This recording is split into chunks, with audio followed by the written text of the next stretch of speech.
Hey, welcome to Ranting with Ricardo. We are here for another recap review of Sistas because it's my channel and I can do what I want over here. But before we get into all of that, hi, hello, welcome to the channel. If you're new here and if you're not new here, like, comment, subscribe, turn your post notifications on and share me with your people, whether you like the content or not. I love a paying troll. I love a troll that's subscribed. I do. Now, don't forget to hit those links in the description box down below. The two most important currently are the vote.gov and the vote.org. Now, I've been pushing that for months now, people. Y'all got to make sure you're registered to vote and that you are kept up to date about all the things that are going on in your city, your town, your county, your state, your parish with this whole voting thing. So you could be kept up to date about who's on your ballots and, you could vote in the small elections, the medium-sized elections, and the big elections. You got to do this, people. You got to make sure you are registered to vote. But with that being said, let's get into this recap review of Sistas. So here we are, and ANDI is still in there with, Agent Watts. And Robin come in like a no-limit soldier, and he tells Agent Watts, hey, stop talking to my client all crazy like that. Agent Watts proceeds to show his whole ass, talking about ANDI ain't going nowhere. She was just about to tell me, what Gary had on her or whatever this is. And Robin said, no, she wasn't, because she's a lawyer. And just like doctors, lawyers and doctors tend to be their worst clients and patients. And since she wasn't formally charged, we're leaving. Which ANDI then has to let Robin know, oh, good smelling, good looking Robin, okay? Well kept. Robin, I've missed you. I have. She has to let Robin know I came on my own. So, Agent Watts jumps up in Robin's not face, and tells Robin to get the fuck out. And Robin is like, listen here, Agent Watts. I know who you are. I know who you work for. And I know who they work for. And the people that your bosses work for, I play golf with. Now, skedaddle before you start investigating why your career is over. Also, Robin breaks the news to ANDI that, hey, Gary is alive. Which Agent Watts was trying to play, ANDI out like she was some soybean burger bitch out here. Like she out here and tried to stab that man in the chest. Don't nobody give a damn about Gary. But, Gary's alive. And, Agent Watts threatens her. And I was like, Agent Watts, this gonna come back to bite you in the booty. This is. Okay, you seem like a nice gentleman outside of this show, but you make me want to put hands on you right now. Back it up, sir. We don't condone violence whatsoever. So Hudson, Gary's henchman slash lover slash assistant slash I don't know what the hell this man is. He talking to the doctor, and this is where we find out that while Gary Bartholomew kicking the ass, Beelzebub,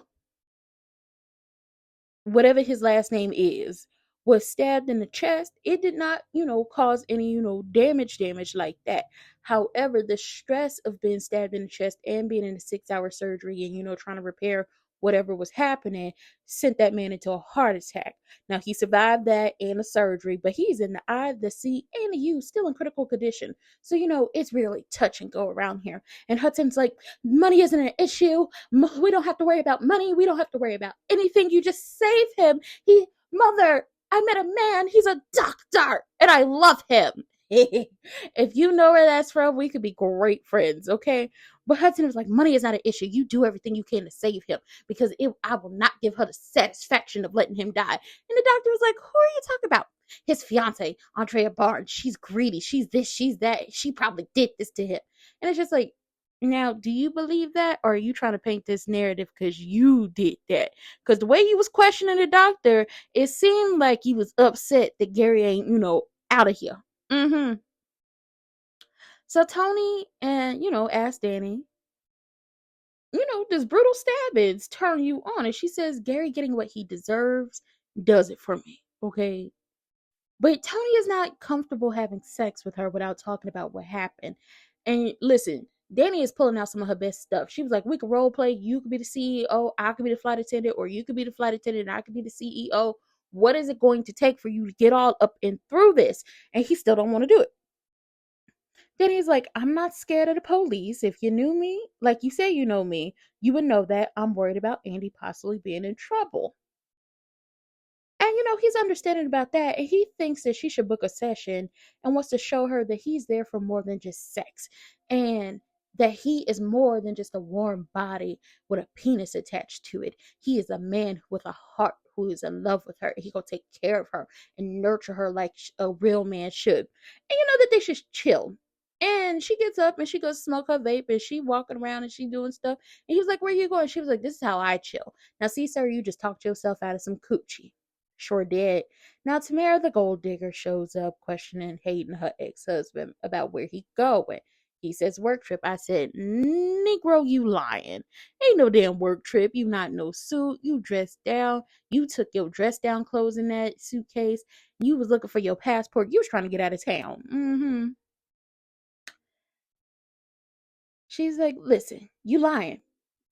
I could tell you lying. And he said, I'm not as good as a liar as you are. She says, yeah, it's true. You also have no home training. It was like, damn. So he calls her a hoe who slept with his best friend. And Tamara says, boy, please, Gary ain't nobody's friend. He's nobody's best friend. Y'all not best friends. Y'all not nothing. And Tamara thinks Hayden stabbed Gary.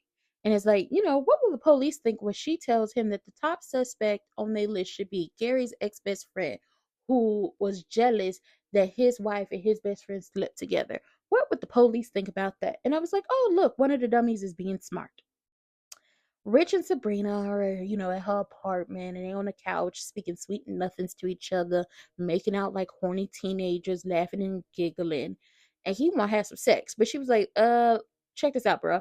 That's not going to happen because I just had my eggs harvested. And it takes about 2 weeks for sex to even feel pleasurable after that. So go on, handle that situation and wait about 2 weeks. And he was like, I can handle 2 weeks. It just lets, this 2 weeks will allow me to show you that I'm here to handle more than just your sexual needs. Shout out to the men wanting to be more than sex objects. I know y'all get objectified a lot because y'all are handsome men. So shout out to you for letting the world know you are more than just your penis. We support you. Now, Karen wants to know why Pam stopped by. We all know Pam is there for the tea, for the dirt, for the messiness, because the news is saying that the bridesmaids took Gary out. And Pam was like, I just stopped by out of the kindness of my heart. I got you a little pastry or almond croissant that you like, a little peppermint tea, help with you and the babies and your nerves. Now tell me what happened with Gary. And Karen refuses to talk about Gary. She want to do some work. Pam says, fine, we'll do work, but after that, I want the tea. You got to tell me something. So Fatima is worried about going to work since ANDI is not there, and she got to handle up on Hayden every time ANDI is out of the office. And Zach has made his murder board, and he was like, "Listen, you Sherlock homegirl, I'm Brother Watson. We got to figure this out. First and foremost, we know we didn't do it." And Zach was like, "Even if I did it, I wouldn't tell you." And I was like, "Oh, plausible deniability. I love it. I do." Zach said, listen, the sister circle and the friends connected to the sister circle, anybody else included in the sister circle outside of me and you is weird AF, and anybody could have did it. You know who's missing from the murder board? Aaron. He's missing from the murder board. So after joking, about all of this, Fatima says the board is a really good murder board, and she tells Zach that, hey, we got to change this from who killed Gary to who tried to kill Gary because he's still alive. And Zach was like, that man too damn evil to die. He truly is. He truly is too damn evil. So Robin brings ANDI home, and she tells him, thank you for helping me all this. And Gary is not the love of my life. And Robin asks, why are you terrified to tell the truth about why you were marrying Gary? And what does he have over you? She wants to know she wants to know how he knew that she was being questioned. He was like, look, I have an FBI friend who told me about you being questioned. So, I came back not only to guide the firm after Leland passed away, but to keep your seat warm for when you come back, when you become managing partner, but to also make sure you cool. Because whenever you need me, baby, call me. No matter where I am, no matter how far, I always be there. Cause ain't no mountain high enough. Ain't no valley low enough. Ain't no river wide enough to keep me from saving you. Okay? None. No desert hot enough. Okay? So Robin over here flirting and congratulating her and everything. And ANDI asked about, her congratulating her. And ANDI is like, so what about all this that's going on between me and you? And they get to talking about that, and it was like the past is in the past. But I was like, the past ain't in the past because somebody gonna get put up against the window sometime soon. with some booty cheeks on, the glass table. Hayden says, Tamara could have stabbed Gary. Hayden says, because you found out he was marrying Andy and you felt stupid after he was promising you empty promises and doing all that stuff. Tamara says, for a tax attorney, you're great, but you would make a trash criminal attorney. You wouldn't make a nickel. Well, she really said 1 red cent. I tried to bump it up to a nickel. She says, I didn't, but you could have done it over jealousy. And he calls her a bitch and tells her she's not worth doing time over. So as she goes to slap him, he grabs her and he threatens her with the video. And she was like, listen, that video is fake AF. I did a little editing trick to make it seem like he was beating on me, but whatever he did to me, I liked it. I enjoyed it. And it was just like that. So these two dummies decide we're not going to tell on each other. We're not going to tell nobody nothing else. And how about we shake on it? And instead of shaking on it, she gets down on her knees and decides to go to work. So Rich is telling Sabrina about the plans for work, and she's just worried, about Andy. And instead of spewing his hate of Andy, he says, let's change the subject.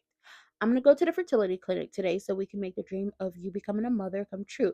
Now, Sabrina's truly worried about this because, you trying to make my dream of being a mother come true, but what about you?